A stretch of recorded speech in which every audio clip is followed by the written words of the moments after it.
नमस्कार, आप सभी का स्वागत डीडी न्यूज पर। मैं हूं मुकुल शर्मा। इस वक्त की बड़ी और अहम खबरें आपके साथ साझा करेंगे, लेकिन आइए सबसे पहले नजर डालते हैं हेडलाइंस पर। मुंबई आतंकी हमले के दोषी तैमूर राणा को लाया जाएगा भारत। अमेरिकी सुप्रीम कोर्ट ने प्रत्यार्पण को दी मंजूरी। 26/11 आतंकी हमले में भारत के लिए वांछित था राणा।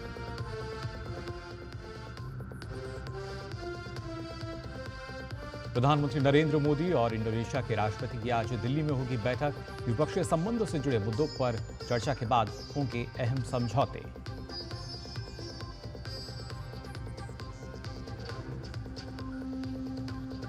देश भर में आज मनाया जा रहा है राष्ट्रीय मतदाता दिवस। प्रधानमंत्री नरेंद्र मोदी ने मतदाता दिवस को बताया जीवंत लोकतंत्र का जश्न। चुनाव आयोग के कामों को सराहा।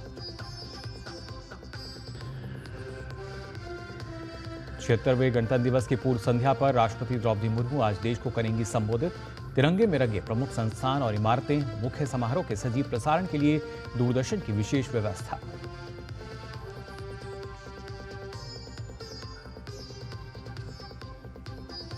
और आज से दिल्ली में चुनाव प्रचार की कमान संभालेंगे केंद्रीय गृह मंत्री अमित शाह। भाजपा के संकल्प पत्र का तीसरा भाग भी करेंगे जारी। और आइए अब सीधा आपको लिए चलते हैं राष्ट्रपति भवन। जी हां, आपको बता दें खासतौर से इंडोनेशिया के जो राष्ट्रपति हैं उनका औपचारिक स्वागत यहाँ किया जाएगा, वहाँ पर आपको हम लेके चलेंगे। लेकिन उससे पहले अगर बात की जाए, क्योंकि 76वें जब गणतंत्र दिवस की हम बात कर रहे हैं उसमें मुख्य अतिथि के तौर पर वो शामिल होंगे और ख़ासतौर से भारत की यात्रा पर हैं पहली बार, और ऐसे में कई विशेष जो आयोजन है वो भी हो जाएंगे। और साथ ही जब द्विपक्षीय देशों की बात हम करते हैं वो काफ़ी महत्वपूर्ण हो जाते हैं दोनों देशों के बीच जिस तरह के संबंध रहे हैं। लेकिन उससे पहले आपको बता दें एक खास खबर जो लगातार इसके बारे में आपको जानकारी हम दे रहे हैं। तैमूर राणा की अगर बात की जाए तो इस प्रत्यार्पण मामले में आज भारत को एक बड़ी सफलता मिली है। दरअसल मुंबई में हुए 26/11 हमले के मास्टरमाइंड तैमूर राणा के भारत प्रत्यार्पण का रास्ता साफ हो चला है। अमेरिकी सुप्रीम कोर्ट ने प्रत्यार्पण को मंजूरी दे दी है। अब इसे भारत लाया जा सकेगा। अमेरिका के सर्वोच्च न्यायालय ने राणा की सजा के खिलाफ दायर की गई रिव्यू पिटीशन को भी खारिज कर दिया। भारत काफी समय से पाकिस्तान मूल के कनाडाई नागरिक तैमूर राणा के प्रत्यार्पण की मांग करता आ रहा था। तैमूर राणा साल 2008 के मुंबई आतंकवादी हमलों में तमाम वांछित था और भारत के कूटनीतिक प्रयासों के बीच अब अमेरिकी सुप्रीम कोर्ट का ये बड़ा फैसला सामने आया है। दरअसल अमेरिका की सरकार ने काफ़ी पहले ही राणा के भारत प्रत्यार्पण को मंजूरी दे दी थी, लेकिन प्रत्यार्पण से बचने के लिए राणा कानूनी हथकंडे का इस्तेमाल कर रहा था और कानूनी पेच का सहारा ले रहा था। इससे पहले प्रत्यार्पण से बचने के लिए राणा ने अमेरिका की निचली अदालत में यह याचिका दायर की थी और फिर बाद में सुप्रीम कोर्ट का रुख किया था। लेकिन सुप्रीम कोर्ट से भी दोषी राणा को करारा झटका लगा। आपको बता दें कि तैमूर राणा इस समय लॉस एंजलिस के डिटेंशन सेंटर में है। इंडोनेशिया के राष्ट्रपति प्रबोवो सुबियांतो भारत की 4 दिवसीय यात्रा पर हैं। राष्ट्रपति प्रबोवो सुबियांतो और प्रधानमंत्री नरेंद्र मोदी की आज दिल्ली में बैठक भी होगी। माना जा रहा है इस दौरान भारत और इंडोनेशिया के संबंधों की समीक्षा और आपसी हित के क्षेत्रीय और वैश्विक मुद्दों पर चर्चा होगी। साथ ही दोनों देशों के बीच कई महत्वपूर्ण समझौतों पर हस्ताक्षर होने की उम्मीद है, जिसमें खाद्य सुरक्षा, ऊर्जा, स्वास्थ्य सेवाएं और डिजिटल तकनीक के जरिए कृषि और नवीकरणीय ऊर्जा पर सहयोग शामिल है। राष्ट्रपति प्रबोवो सुबियांतो आज राष्ट्रपति द्रौपदी मुर्मू से भी आपसे कुछ देर बाद मुलाकात करेंगे। भारत के 76वें गणतंत्र दिवस समारोह में मुख्य अतिथि के रूप में वो शामिल होंगे। ये उनकी पहली भारत यात्रा है। राष्ट्रपति द्रौपदी मुर्मू आज गणतंत्र दिवस की पूर्व संध्या पर राष्ट्र को संबोधित करेंगी। ये संबोधन शाम 7 बजे से आकाशवाणी के पूरे राष्ट्रीय नेटवर्क पर और दूरदर्शन के सभी चैनलों पर हिंदी और अंग्रेजी में प्रसारित किया जाएगा। दूरदर्शन पर हिंदी और अंग्रेजी के संबोधन के प्रसारण के बाद दूरदर्शन के क्षेत्रीय चैनल पर भी क्षेत्रीय भाषाओं में भी इसका प्रसारण किया जाएगा। आकाशवाणी अपने क्षेत्रीय नेटवर्क पर रात 9:30 बजे से क्षेत्रीय भाषाओं में इसका प्रसारण करेगा। भारत के 76वें गणतंत्र दिवस को खास बनाने के लिए देश भर के राज्यों में सरकारी भवनों और इमारतों को देशभक्ति के रंगों से सजाया जा रहा है। उत्तर प्रदेश के अयोध्या में इमारतों को रंग बिरंगी लाइटों से सजाया गया है। इस दौरान रामनगरी अयोध्या की छटा देखते ही बन रही है। अमरावती की बात करें तो वहां भी गणतंत्र दिवस से पहले खासतौर से आंध्र प्रदेश विधानसभा की बात की जाए, सचिवालय और अन्य प्रशासनिक भवनों को रंग बिरंगी लाइट से सजाया गया है। कर्नाटक के कलबुर्गी मिनी विधानसौधा को तिरंगे के रंग से जगमग किया गया है, तो वहीं जम्मू कश्मीर में भी यहाँ श्रीनगर में लाल देद अस्पताल की इमारत को तिरंगे की रोशनी से जगमग किया गया। राजस्थान के उदयपुर की बात की जाए तो यहाँ भी गणतंत्र दिवस समारोह से पहले पूरे उदयपुर शहर को तिरंगे की रोशनी से जगमग किया गया है। और वहीं 76वें गणतंत्र दिवस समारोह को लेकर देश भर में सुरक्षा व्यवस्था कड़ी कर दी गई है। देश भर के बड़े बड़े शहरों में पुलिस अलर्ट पर है। जम्मू कश्मीर के कठुआ में सुरक्षा बलों द्वारा सुरक्षा बढ़ा दी गई है।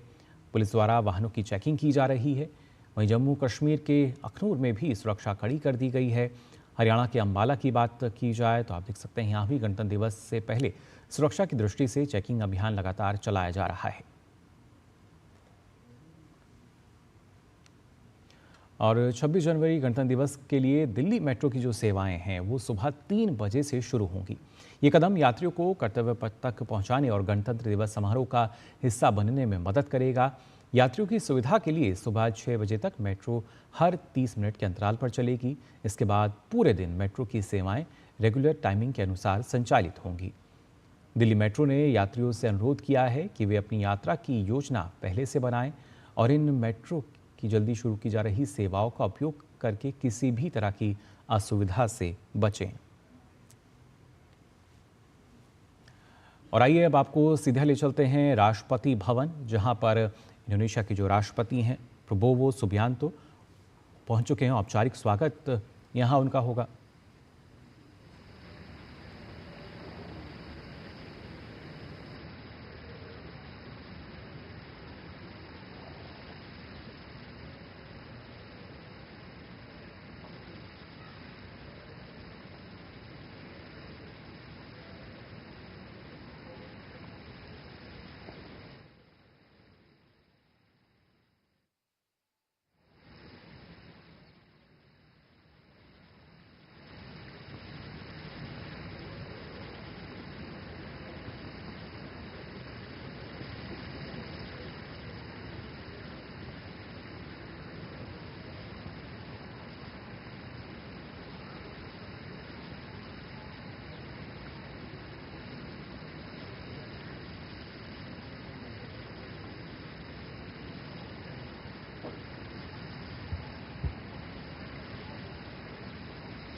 अंतरसेना सम्मान राष्ट्रीय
सम्मान गार्ड बचाओ जस्ट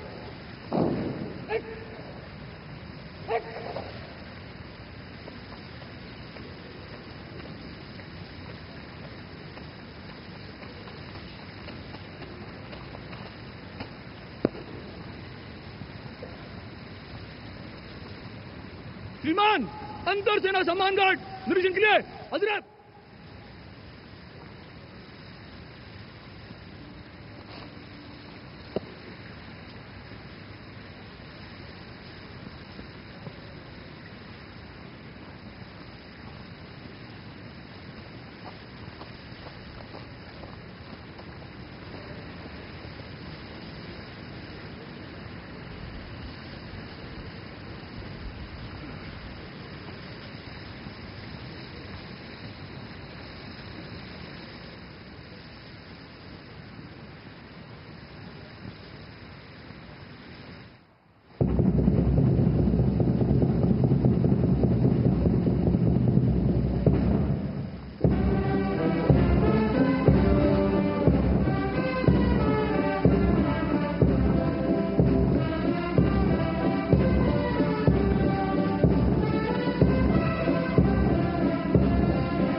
सीधी तस्वीरें आप देख पा रहे हैं राष्ट्रपति भवन से, जहां पे इंडोनेशिया के राष्ट्रपति प्रबोवो सुबियांतो औपचारिक स्वागत उनका किया गया, गार्ड ऑफ ऑनर उनको दिया गया और उसके बाद अब उनके साथ जो एक दल आया है उनसे मुलाकात करते हुए आप देख सकते हैं राष्ट्रपति द्रौपदी मुर्मू साथ में मौजूद हैं, प्रधानमंत्री नरेंद्र मोदी।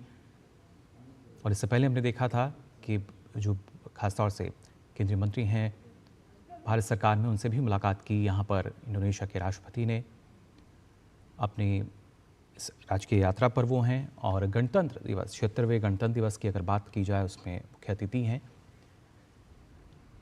भारत और इंडोनेशिया के बीच न सिर्फ सांस्कृतिक राजनीतिक बल्कि महत्वपूर्ण आर्थिक संबंध। Good morning. I would like to just express my deepest appreciation and the great honor I've received today. I've been invited officially to India. Indonesia considers India a very great friend, India was one of the first country, maybe the first country to recognize our independence, to support us in our struggle for independence. We will never forget what India did to help us. I'm really honored today, and I'm doubly honored that tomorrow I will be the chief guest at your Republic Day parade.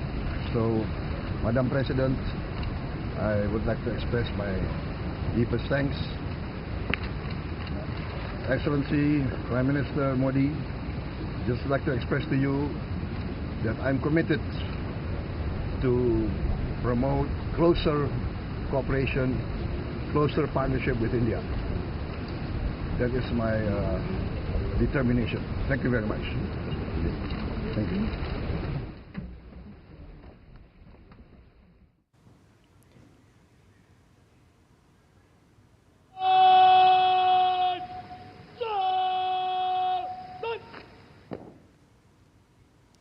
तो ये सीधी तस्वीरें आप देख रहे थे राष्ट्रपति भवन से, जहां पर 76वें गणतंत्र दिवस के मुख्य अतिथि प्रबोवो सुबियांतो इनका औपचारिक स्वागत किया गया। राष्ट्रपति भवन में राष्ट्रपति द्रौपदी मुर्मू और साथ ही प्रधानमंत्री नरेंद्र मोदी यहां मौजूद रहे। गार्ड ऑफ ऑनर भी उन्हें दिया गया और जैसा उन्होंने अपने बोधन में भी कहा कि भारत जो है पहला देश रहा है जिसके साथ में महत्वपूर्ण संबंध रहे हैं और ये अब जो संबंध हैं दोनों देशों के बीच, भारत और इंडोनेशिया के बीच कहीं ना कहीं और प्रगाढ़ होते नजर आएंगे। माना जा रहा है कि दोनों देशों के बीच कई अहम समझौते जो हैं वो भी होंगे, एमओयूज जो हैं वो उनका आदान प्रदान होगा। खासतौर से स्वास्थ्य की बात की जाए, डिजिटल इंफ्रास्ट्रक्चर की बात की जाए, ऊर्जा क्षेत्र की बात की जाए, ये तमाम ऐसे क्षेत्र जहाँ पे काफ़ी उम्मीद जताई जा रही है कि दोनों देशों के बीच इन मामलों को लेकर आदान प्रदान होगा, एमओयू जो है वो साइन किया जाएगा। इसके साथ साथ अगर देखा जाए भारत के काफ़ी महत्वपूर्ण संबंध रहे हैं इंडोनेशिया के साथ, तो ये अपने आप में काफ़ी अहम। और अब आइए खबरों में आगे बढ़ते हैं, बात कर लेते हैं दिल्ली विधानसभा चुनाव को लेकर भी, जहां पर अब केंद्रीय गृह मंत्री और भाजपा के वरिष्ठ नेता अमित शाह आज से चुनावी हुंकार भरते हुए नजर आएंगे। अमित शाह आज दिल्ली में 2 जनसभाएं और एक रोड शो करेंगे। राजौरी गार्डन और त्रिनगर विधानसभा में अमित शाह रैली को संबोधित करेंगे, जहां वह भाजपा के विकास कार्यों और प्रमुख मुद्दों पर जोर देंगे। जनसभा के दौरान वह पार्टी कार्यकर्ताओं से संवाद करेंगे और दिल्ली वासियों के लिए भाजपा के भविष्य की विकास योजनाओं पर विस्तार से चर्चा करेंगे। इसके बाद अमित शाह आदर्श नगर में रोड शो करेंगे। इस दौरान अमित शाह दिल्ली विधानसभा चुनाव के लिए भाजपा के संकल्प पत्र का तीसरा भाग भी जारी करेंगे। दिल्ली विधानसभा चुनाव को लेकर बीजेपी पहले ही अपने संकल्प पत्र के 2 भाग जारी कर चुकी है, जिसमें पार्टी ने दिल्ली की जनता से कई वादे किए हैं। बीजेपी ने अपने दूसरे संकल्प पत्र की जो भाग है उसका दूसरा, उसमें सरकारी शिक्षण संस्थानों में ज़रूरतमंद छात्रों को केजी से पीजी तक मुफ्त शिक्षा और युवाओं को प्रतियोगी परीक्षाओं के लिए 15,000 की वित्तीय सहायता और 2 बार की यात्रा व आवेदन शुल्क की प्रतिपूर्ति का वादा किया। इसके अलावा भी कई वादे किए गए हैं, जबकि पहले भाग में हमने देखा था महिलाओं पर उसमें फोकस किया गया था, लेकिन आज तीसरा जो भाग है संकल्प पत्र का वो सामने आएगा। तो एक तरफ दिल्ली चुनाव में बीजेपी का तीसरे संकल्प पत्र का जो तीसरा भाग है वो सामने आएगा, लेकिन उससे पहले आम आदमी पार्टी के संयोजक अरविंद केजरीवाल ने बीजेपी पर निशाना साधा और कहा कि बीजेपी कोई फ्री योजना की घोषणा ना करे, क्योंकि दिल्ली में उनकी सरकार की ओर से पहले ही फ्री बिजली, पानी जैसी योजनाएं लागू हैं। केजरीवाल ने कहा कि बीजेपी अब दिल्ली को लेकर अपना प्लान और विजन बताए। दिल्ली की कानून व्यवस्था पर भी केजरीवाल ने सवाल उठाए। और फिलहाल हम यहां रुक रहे हैं छोटे से ब्रेक के लिए, जल्द हाजिर होते हैं।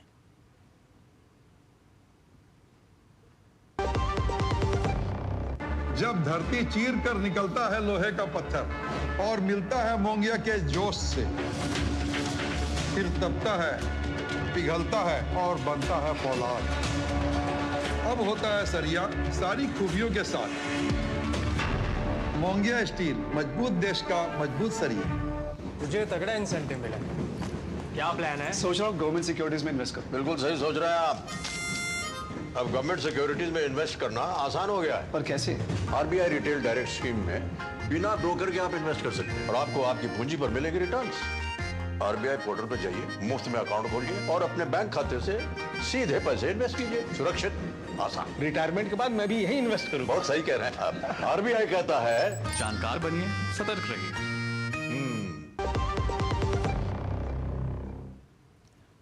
ब्रेक के बाद आप सभी का एक बार फिर स्वागत। डीडी न्यूज़ पर आइए खबरों में आगे बढ़ते हैं। देश भर में आज 15वां राष्ट्रीय मतदाता दिवस मनाया जा रहा है। राष्ट्रपति द्रौपदी मुर्मू नई दिल्ली में आयोजित राष्ट्रीय समारोह में शामिल होंगी। इस अवसर पर केंद्रीय विधि और न्याय मंत्री अर्जुन राम मेघवाल, मुख्य निर्वाचन आयुक्त और निर्वाचन आयुक्त उपस्थित रहेंगे। इस आयोजन में विभिन्न देशों के चुनाव प्रबंधन निकायों के प्रतिनिधि और जो प्रमुख हैं वो भी हिस्सा लेंगे। इस वर्ष की थीम वोटिंग जैसा कुछ नहीं, वोट ज़रूर डालेंगे हम है, जो चुनाव प्रक्रिया की भागीदारी के महत्व पर जोर देती है और मतदाताओं को अपने मताधिकार का प्रयोग करने में गर्व महसूस करने हेतु प्रोत्साहित करती है। समारोह में राष्ट्रपति द्रौपदी मुर्मू सुचारू रूप से चुनाव संपन्न कराने के लिए राज्य और जिला अधिकारियों को सर्वोत्तम प्रक्रिया पुरस्कार प्रदान करेंगी।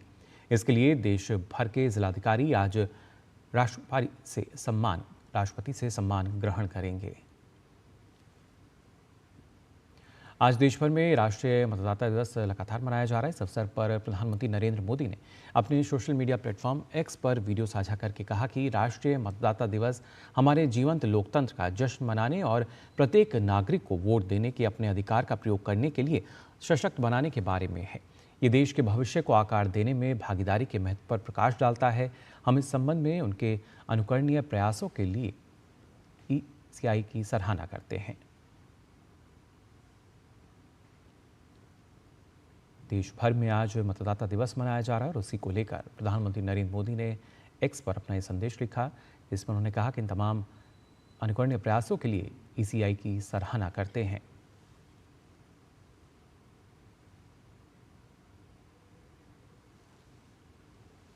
गणतंत्र दिवस से एक दिन पहले 25 जनवरी को नेशनल वोटर्स डे है।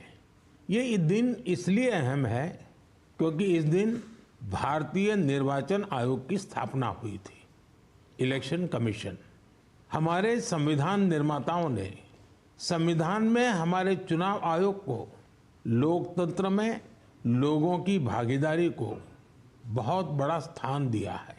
देश में जब 1951-52 में पहली बार चुनाव हुए तो कुछ लोगों को संशय था कि क्या देश का लोकतंत्र जीवित रहेगा, लेकिन हमारे लोकतंत्र ने सारी आशंकाओं को गलत साबित किया। आखिर भारत मदर ऑफ डेमोक्रेसी है। बीते दशकों में भी देश का लोकतंत्र सशक्त हुआ है, समृद्ध हुआ है।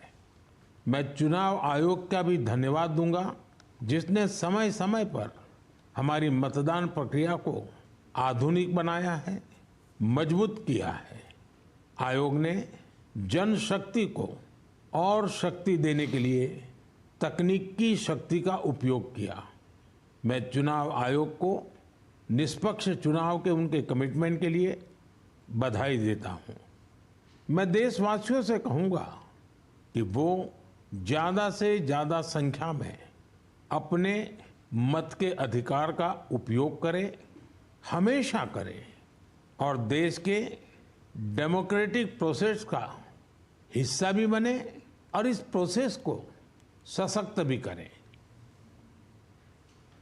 साथ ही मुख्य चुनाव आयुक्त राजीव कुमार ने चुनाव आयोग की स्थापना के 75 वर्ष पूरे होने और 25 जनवरी को होने वाले राष्ट्रीय मतदाता दिवस के अवसर पर देश के मतदाताओं को संबोधित किया। आइए देखते हैं मुख्य चुनाव आयुक्त के इसी संदेश को। नमस्कार, आप सभी मतदाताओं का 15वें राष्ट्रीय मतदाता दिवस की पूर्व संध्या पर बहुत शुभकामनाएं। इस बार का राष्ट्रीय मतदाता दिवस और भी खास है क्योंकि आयोग ने अपनी स्थापना के 75 वर्ष पूरे किए हैं। भारत निर्वाचन आयोग की स्थापना गणतंत्र दिवस से एक दिन पहले यानी 25 जनवरी 1950 को हुई थी। हम हर साल 25 जनवरी को राष्ट्रीय मतदाता दिवस के रूप में मनाते हैं। ये दिन मतदाताओं को समर्पित है, खासकर युवा मतदाताओं को। वर्ष 2024 में हुए लोकसभा चुनाव में भारत ने कई नए कीर्तिमान स्थापित किए हैं। विश्व में किसी भी चुनाव में अभी तक के सबसे ज़्यादा 64.64 करोड़ मतदाताओं ने भाग लेकर विश्व कीर्तिमान बनाया है। महिला मतदाताओं ने भी जमकर कमान संभाली और 65.78% मतदान प्रतिशत के साथ महिला मतदाताओं ने पुरुषों की तुलना में ज़्यादा मतदान किया। पुरुषों का मतदान 65.55 था, उससे ज़्यादा किया और एक कीर्तिमान स्थापित किया। वहीं थर्ड जेंडर की बात की जाए तो पिछले लोकसभा चुनाव के मुकाबले निर्वाचक नामावली में उनकी भागीदारी लगभग डबल हो गई और इसी प्रकार दिव्यांग मतदाताओं की 46% से भागीदारी बढ़ी। इसके साथ ही 85 वर्ष से अधिक उम्र के हमारे बुजुर्ग और दिव्यांग मतदाताओं को होम वोटिंग की भी सुविधा प्रदान की गई और हमें प्रसन्नता है कि हमारे काफ़ी बुजुर्गों ने और दिव्यांग साथियों ने घर से मतदान में हिस्सा लिया। साथियों, चुनाव में हिंसा नहीं हुई। जिन राज्यों में अक्सर हिंसा होती थी वहाँ भी नहीं हुई। पुनर्मतदान भी लगभग नहीं के बराबर रहा। जम्मू और कश्मीर में लोकसभा चुनाव में जो बुनियाद रखी गई थी, वहाँ की आवाम ने विधानसभा चुनाव में उस बुनियाद पर ऊंची इमारत खड़ी की और मतदाताओं के चेहरे की चमक और हौसले ने दुनिया को शांति, सकारात्मकता और लोकतंत्र की शक्ति का पैगाम दिया। चुनावों में मतदान केंद्रों पर लगी वो सिर्फ लंबी कतारें नहीं थीं, बल्कि आवाम की उम्मीदों, जज्बातों और जमहूरियत की ताकत का बेहतरीन मंजर बयां करती थीं। इसी प्रकार झारखंड और छत्तीसगढ़ के नक्सल अफेक्टेड एरियाज़ में मतदाताओं ने वोट कर लोकतंत्र की आवाज़ को और भी मजबूत किया। देश के अलग अलग कोनों में मतदाताओं ने बायकॉट और बुलेट की जगह बैलेट को चुना। नक्सल प्रभावित इलाकों में बहुत से गांवों में लोगों ने आज़ादी के बाद पहली बार अपने ही गांव में पोलिंग स्टेशन पर मतदान किया। यह सब उनकी बढ़ती लोकतांत्रिक आस्था के नए नए आयाम पैदा कर रही थी। हमारे देश के मतदाताओं की परिपक्वता और समझदारी की जितनी भी सराहना की जाए उतनी कम है। उनकी जागरूकता और विवेक के कारण ही लोकतंत्र हर दिन नई ऊंचाइयों तक पहुंच रहा है। मैं मतदाताओं के साथ साथ हमारी इस चुनावी यात्रा को सफलता के शिखर पर पहुंचाने के लिए इलेक्शन मशीनरी, सुरक्षा कर्मियों, पोलिंग स्टाफ को भी दिल से धन्यवाद देता हूं, जिन्होंने चुनाव को परफेक्शन, प्रिसीजन, पीसफुल तरीके से कराने में महत्वपूर्ण भूमिका निभाई। फ्रेंड्स, आज दुनिया भर में चुनावों के संचालन में पोलराइज्ड कैंपेन्स, एक्सटर्नल इंटरफेरेंस और बढ़ते साइबर सुरक्षा जैसी चुनौतियों का दौर चल रहा है। मिस इन्फॉर्मेशन और फेक नैरेटिव्स भी चुनावों में एक बड़ी चुनौती है। चुनावी प्रक्रिया पर बेबुनियाद आरोप लगा के मतदाताओं को गुमराह करने का एक डेंजरस ट्रेंड विश्व भर में चल रहा है। सोशल मीडिया पर एल्गोरिदम्स इस प्रकार के हैं कि जो भी कंटेंट आप देखते और सुनते हैं वही बार बार आपको परोसा जाता है और आपकी सोच को बिना दूसरे पक्ष को सुने पक्का करने का प्रयास किया जाता है।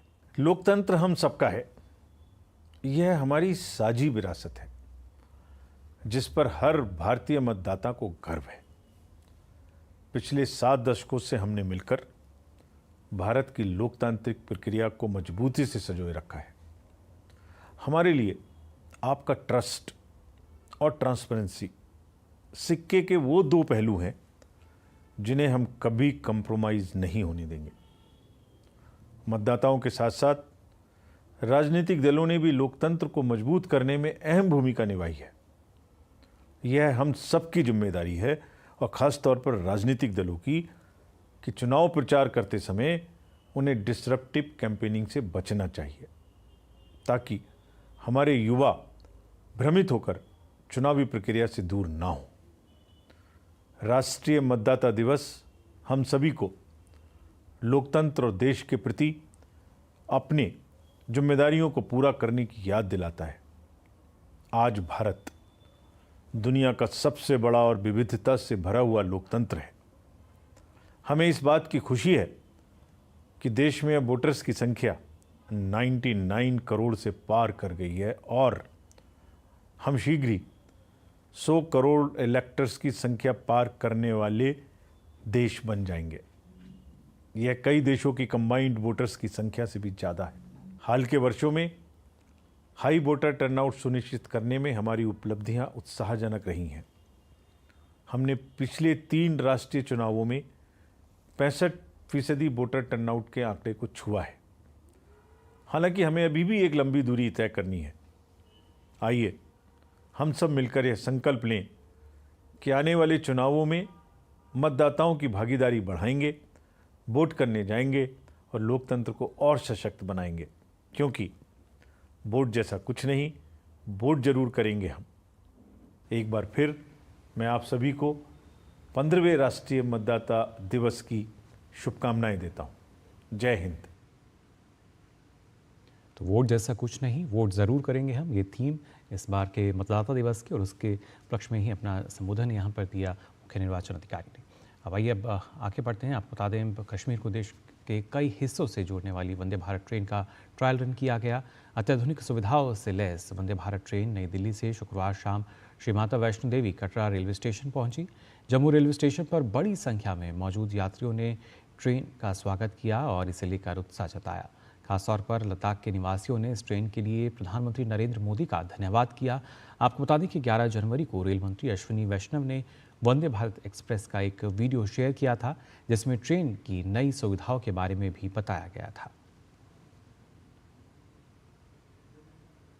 बहुत फख्र की बात है पूरे हिंदुस्तान के लिए, खासकर कश्मीर के लिए, लद्दाख के लिए बहुत बड़ी फख्र की बात है। ये सड़कों की परेशानी भी खत्म हो गई और आरामदेह चीज़ है। ये तो एक सपना है, ये सपना पूरा हो गया। लोग बहुत ही खुश हैं कि मतलब ट्रेन आ रही है और फास्ट ट्रेन है, सुपर फास्ट, मतलब फास्ट ट्रेन है। लोगों को इकोनॉमिकल भी है, तो आने जाने में लोगों को जो दुश्वारियाँ, जो दिक्कतें हो रही थी, वो सब चीज़ें कम हो जाएंगी बहुत हद तक।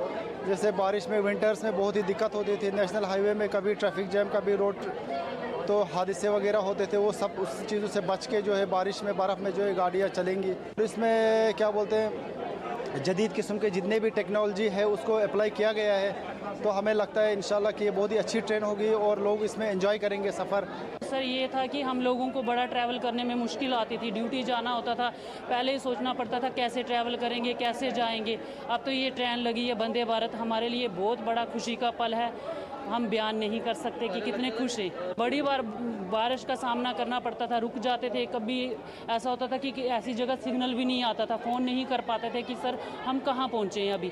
अब ये आई है तो हमें बहुत खुशी का पल है। हम तो ये भी चाहते हैं कि हर जगह जानी चाहिए, जैसे स्मार्ट सिटी बन रहा है, हर जगह फैसिलिटी मिल रही है। मेट्रो ट्रेन का अब हमें बेसब्री से इंतज़ार है कि यहाँ लोकल भी मेट्रो ट्रेन लगनी चाहिए। प्रधानमंत्री ने हिमाचल प्रदेश के सभी निवासियों को पूर्ण राज्य दिवस की बधाई दी है। उन्होंने अपने सोशल मीडिया प्लेटफॉर्म एक्स पर पोस्ट करके कहा कि मेरी कामना है कि अपनी प्राकृतिक सुंदरता और भव्य विरासत को सहेजने वाली हमारी यह देवभूमि उन्नति के पथ पर तेजी से आगे बढ़े। आपको बता दें, देवभूमि हिमाचल प्रदेश आज अपना 55वां स्थापना दिवस मना रही है। 25 जनवरी 1971 को अपनी स्थापना से लेकर अब तक हिमाचल विकास के पथ पर गतिशील है। हिमाचल प्रदेश के स्थापना दिवस पर केंद्रीय गृह मंत्री अमित शाह ने भी राज्यवासियों को शुभकामनाएं दी हैं। उन्होंने सोशल मीडिया मंच एक्स पर लिखा कि अद्भुत प्राकृतिक सौंदर्य और समृद्ध संस्कृति की धरा देवभूमि हिमाचल प्रदेश की स्थापना दिवस की हिमाचल वासियों को शुभकामनाएं। हिमाचल की पावन भूमि सदा समृद्धि और उन्नति के मार्ग पर अग्रसर रहे, यह कामना करता हूं। और बात उत्तर प्रदेश के संभल की, जहां प्रशासन ने एएसआई की मौजूदगी में मुगलकालीन शाही जामा मस्जिद के पास मिले सदियों पुराने कुएं की खुदाई शुरू की है। संभल जिले के इतिहास में कुल 19 कुओं का उल्लेख है और डीएम ने जो जानकारी दी है उसके मुताबिक अब तक 17 कुओं की पहचान कर ली गई है। दशकों से इन कुओं को बंद कर दिया गया था और इन पर अतिक्रमण कर लिया गया था। जामा मस्जिद से सटे कुएं पर भी अतिक्रमण कर उस पर सीमेंटेड चबूतरा बना दिया गया था। खोज के दौरान अलग से 9 और कुएं मिले हैं, जिनमें 19 महकूब और 87 तीर्थ स्थल भी शामिल हैं। इसके अलावा 41 तीर्थ खोजे गए हैं। ये दोनों स्थान महर्षि दतीची आश्रम और अमरपति खेड़ा एक दूसरे के करीब स्थित हैं। 1200 ईस्वी से 1700 ईस्वी के कुछ सिक्के भी इस दौरान मिले हैं, जिन पर राम लक्ष्मण जानकी लिखा है। इन चीज़ों को संरक्षित करने के लिए एक संग्रहालय भी बनाया जाएगा। अलीपुर बुजुर्ग में अमरपति खेड़ा नामक एक स्थान है जो ASI प्रोटेक्टेड मॉन्यूमेंट में 1920 से 1920 से शामिल रहा है, लेकिन हमें पता चला कि पिछले लगभग 70-75 वर्ष से वो स्थान मिल नहीं रहा था, क्योंकि वहाँ पे जो गुरु अमर जी थे उनकी समाधि थी वो पूर्ण रूप से नष्ट मिल नहीं रही थी। तो 2-3 दिन पहले जब हमारी रेवेन्यू की टीम ने इस ओर ध्यान दिया और साथ में ASI की टीम भी थी, तो उनके साथ में ये स्थान मिला है जो ASI की प्रोटेक्टेड श्रेणी में आता है। और वहीं उत्तर प्रदेश के मेरठ पुलिस को बड़ी सफलता मिली है। पुलिस ने आज सड़के मुठभेड़ में 50,000 के इनामी बदमाश नईम को ढेर कर दिया। पिछले कई दिनों से पुलिस नईम की तलाश में जुटी थी। नईम ने मेरठ में 9 जनवरी को लिसाड़ी गेट के सोहेल गार्डन में अपने सौतेले भाई मोइन और उसके 3 बच्चों और पत्नी की नृशंस हत्या कर दी थी। संपत्ति के विवाद के चलते नईम ने अपने सौतेले भाई मोइन और उसके पूरे परिवार की हत्या की थी। हत्या को अंजाम देने के बाद बदमाश महाराष्ट्र और दिल्ली समेत कई जगहों पर अपनी पहचान बदल कर रह रहा था। इसके खिलाफ अलग अलग राज्यों में भी आपराधिक मामले दर्ज थे। मेरठ पुलिस उसकी तलाश में लगातार जुटी हुई थी और आखिरकार उसको ढेर कर दिया गया। और खबरों का सिलसिला आगे भी जारी रहेगा, लेकिन हम यहां रुकने एक छोटे से ब्रेक के लिए।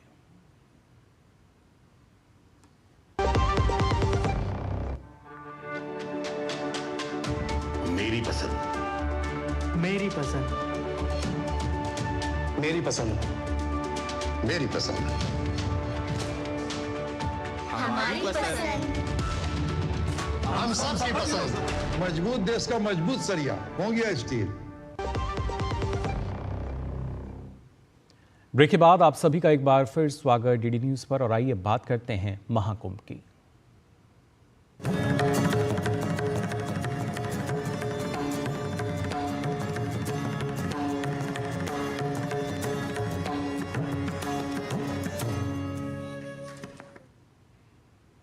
आयुष मंत्रालय ने महाकुंभ प्रयागराज में कई स्टॉल्स लगाए हैं। इन सभी स्टॉलों पर लोगों को सहायता, सुविधा और योग और औषधि को लेकर जागरूकता प्रदान की जा रही है।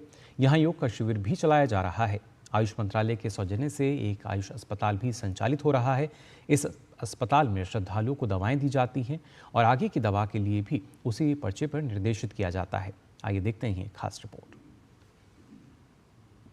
प्रयागराज महाकुंभ में श्रद्धालुओं, तीर्थयात्रियों और आगंतुकों के लिए आयुष OPD, क्लिनिक, स्टॉल और सत्र प्रमुख आकर्षण का केंद्र बनकर उभर रहे हैं। आयुष मंत्रालय ने राष्ट्रीय आयुष मिशन उत्तर प्रदेश के सहयोग से इस महाकुंभ में आयुष सुविधाओं की एक श्रृंखला की व्यवस्था की है, जिसमें घरेलू और अंतर्राष्ट्रीय श्रद्धालुओं को निःशुल्क स्वास्थ्य सेवाएं प्रदान की जा रही हैं। इन सुविधाओं पर तकरीबन 1.25 लाख श्रद्धालुओं ने आयुष सेवाओं का लाभ उठाया है। आयुष मंत्रालय ने महाकुंभ प्रयागराज में कई स्टॉल लगाए हैं। इन सभी स्टॉलों पर लोगों को सहायता, सुविधा और जागरूकता प्रदान की जा रही है। ये जो स्टॉल लगाया गया है ये किसानों को औषधीय पौधों के बारे में जानकारी के लिए प्लस साथ ही उनके साथ औषधीय खेती को बढ़ावा देने के लिए लगाया गया है। महाकुंभ में आयुष टीम में 20 OPD में 80 डॉक्टर शामिल हैं जो 24 घंटे लगातार चिकित्सा सेवाएं प्रदान करते हैं। ये OPD कई तरह की सामान्य और पुरानी बीमारियों को ठीक करने के लिए सुसज्जित है। विदेशी श्रद्धालु भी OPD परामर्श सहित आयुष सेवाओं का उपयोग कर रहे हैं। इसके अलावा संगम क्षेत्र और सेक्टर 8 में निर्धारित शिविरों में सुबह 8 बजे से 9 बजे तक प्रतिदिन चिकित्सीय योग सत्र आयोजित किया जा रहा है। हमारा उद्देश्य ये है कि जो भी यहाँ पे श्रद्धालु आए हुए हैं उनमें किसी प्रकार की अगर समस्या है, शारीरिक समस्या खास करके जैसे शरीर में घुटने में दर्द होता है, कंधों में दर्द होता है, किसी को डायबिटीज है, ब्लड प्रेशर का प्रॉब्लम है, तो हम उसको योग के माध्यम से किस तरीके से ट्रीट कर सकते हैं, अपने आप को मैनेज कर सकते हैं, किन आसनों को अभ्यास करके, प्राणायाम का अभ्यास करके, या कुछ और जो भी योग के अभ्यास होते हैं उसको कैसे मैनेज किया जा सकता है। दिक्कत हमको पैर में थी, गठिया गुट्ठू में दोनों पैर को मतलब सीधा करने के लिए आसन बताए दो एक, तो इस जो आप बताए इससे हमको काफी राहत समझ में आ रहा है। महाकुंभ में आयुष टीम ने इम्यूनिटी बूस्टर और कैल्शियम की गोलियों सहित दवाओं के निःशुल्क वितरण की भी व्यवस्था की है। बुजुर्गों के स्वास्थ्य पर विशेष ध्यान देने के आयुष मंत्रालय के जारी प्रयासों के अनुरूप महाकुंभ में आयुष टीम बुजुर्गों की सुविधा के लिए समर्पित है और उन्हें आयुष सेवाएं प्रदान कर रही है। लमसम आप मानिए कि 200 से 250 आता है पेशेंट यहाँ पे, और दवाइयाँ सफिशिएंट है। IMPCL और हमारी जो आयुष मिनिस्ट्री है उसकी तरफ से बहुत अच्छी मेडिसिन क्वालिटी आई हुई है, तो सारी जितनी है हम देते हैं। आयुष मंत्रालय किसानों को औषधि पौधों की जानकारी दे रहा है, जिन लोगों को छोटी दिक्कतें हैं उन्हें योगा सिखा रहा है, अस्पताल से दवाइयाँ दी जा रही हैं। महाकुंभ में आए हुए जो भी श्रद्धालु हैं उनके लिए आयुष मंत्रालय ने सारी व्यवस्थाएं कर रखी हैं। कैमरामैन विवेक कश्यप के साथ रामेन सिंह, महाकुंभ नगर, प्रयागराज।